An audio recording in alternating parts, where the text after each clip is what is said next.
For today. The topic is perpetuating the revolving door syndrome, and we're talking to Pastor Walker in reference to this system. And of course, Pastor Walker, the last time, segment, we talked about the parole board and the parole system.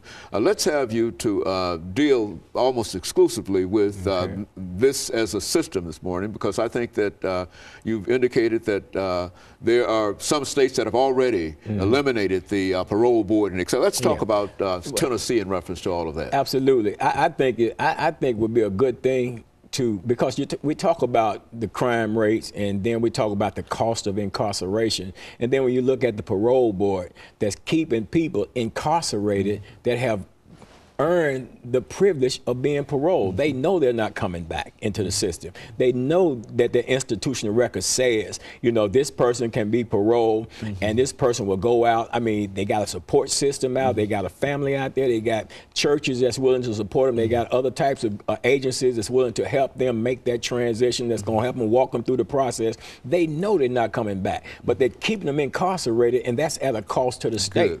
So if you got a part of your vehicle that's causing your vehicle to not run right, you need to fix that part of the vehicle, and that part that's causing the system to not run right is the parole board, because that's what they're doing. They're keeping people in the prison system who have definitely qualified for release from the system, and then letting other people that have not qualified for release be released out into our society, been a threat to our society, been a threat to our safety, knowing these people have not qualified for release. So I would say, Dr. Haney, to solve that problem would be to abolish the parole board system here in the state of Tennessee altogether, like some of the other states. I think it's like 16 states, California, Delaware, Ohio, Indiana, New Mexico, and some others, Washington State, I believe. I believe New York has done it too as well. I'm not sure about that, but I think they have.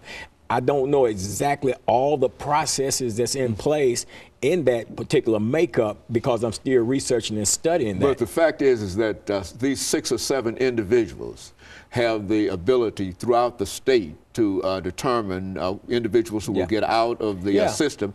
And in a real sense, it appears that they seem to be abusing that ability. Is that what we're... Well, they're doing it arbitrarily against different ones, you know, and somebody walk in there and they say, okay, you can go, but you can't, you know, and it's not really based upon the individual merits of that individual inmate. It's just based upon what they think or what they feel. Or even so, with this one situation with this guy I was telling you about, I believe that somebody in this process knows the victim is doing somebody a favor. I believe, in all honesty, I believe they're waiting for the victim to actually decease before they actually parole this guy, and there's no real reason for that. I just think it's some underhanded stuff that's going on in this process right there, and for that reason, and it's discriminatory. You know, when you take a black man that's been incarcerated for the same time that, and I've got the documentation, Dr. Haney, I got these individuals' file folders from the Tennessee Department of Correction, and they have been released,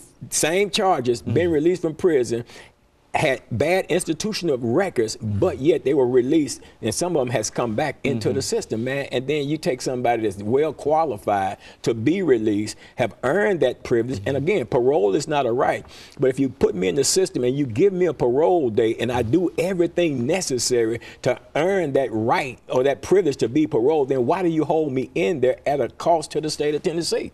And then somebody needs to look at that. Well, it appears that we're looking at it now, and I think that what you're doing, you're revealing some things to me that I was not aware of. You're telling me that these 6 or 7 individuals, not only in the state of Tennessee, but wherever these boards exist, they have the power